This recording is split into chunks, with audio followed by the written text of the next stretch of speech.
पाककलेमध्ये तुमचं खूप खूप खूप मनापासून स्वागत. करण्यासाठी घरामध्ये कोणतीही भाजी शिल्लक नसेल त्यावेळेस आपल्याला नेमका आठवतो तो म्हणजे बटाटा.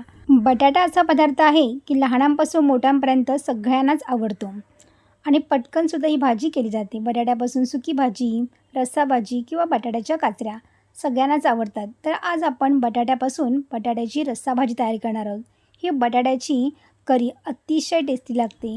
चपाती, भाकरी, पुरीबरोबर तर अप्रतिम लागते. तर अशा पद्धतीने आपण झटपट तयार होणारी बटाट्याची करी तयार करणार आहोत.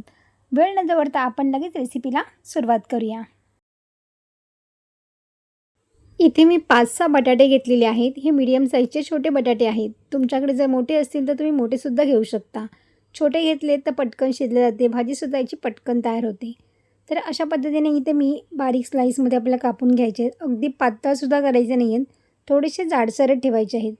आपण याला कुकरमध्ये तयार करणार आहोत ही रस्सा भाजी, त्यामुळे थोडेसे जाडसर ठेवलेत ना तर खाताना ही रस्सा भाजी ना खूप जास्त टेस्टी लागते. त्यामुळे थोडेसे जाडसर ठेवायचे आहे. अगदी पातळ केलेत ना शिजताना ते अगदी पाणी पाणी होतात, त्यामुळे थोडेसे आपल्याला जाडसर ठेवायचे आहेत.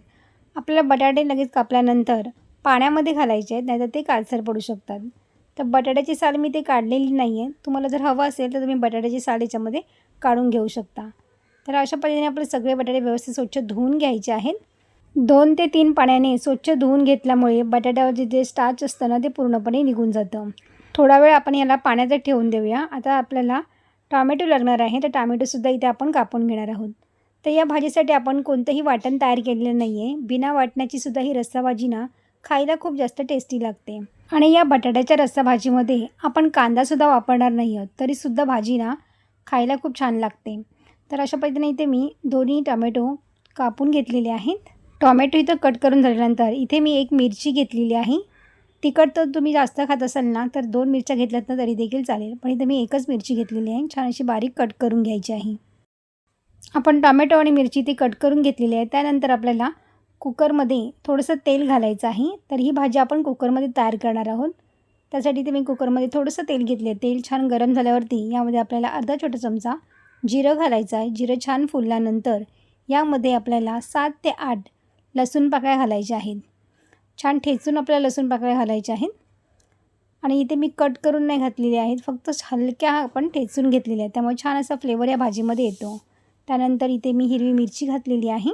कट केलेले याच्यामध्ये टोमॅटो घालायचे आहेत, कढीपत्ता घालायचा आहे आणि त्यानंतर आपलं सगळं हे जे साहित्य मिक्स करून घ्यायचं आहे. लो फ्लेमवरती आपल्याला छान टोमॅटो शिजू द्यायचं आहे. टोमॅटो पटकन शिजण्यासाठी यावरती आपल्याला चवीनुसार मीठ घालायचं आहे, म्हणजे टोमॅटो आपला पटकन शिजला जाईल आणि आपल्याला नंतर बाकीचे मसाले घालायचे आहेत.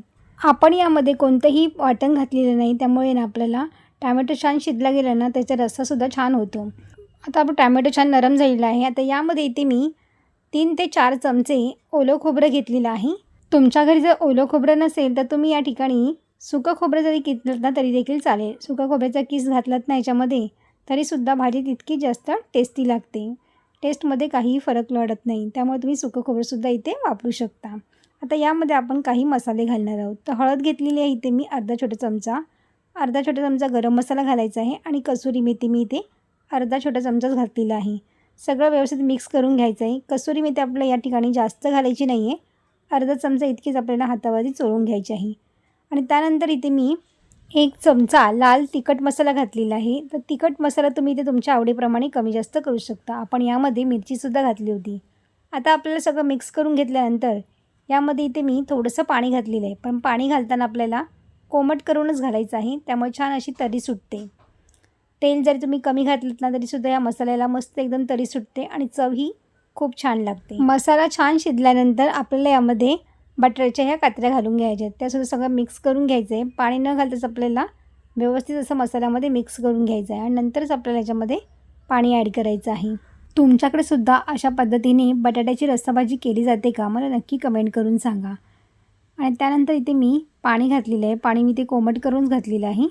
आता झाकण ठेवून आपल्याला याच्यात 2 शिट्या करून घ्यायच्या आहेत. 2 शिट्यामध्ये बटाटा छान शिजला जातो आणि ही रस्सा भाजीसुद्धा मस्त एकदम दाटसर होते.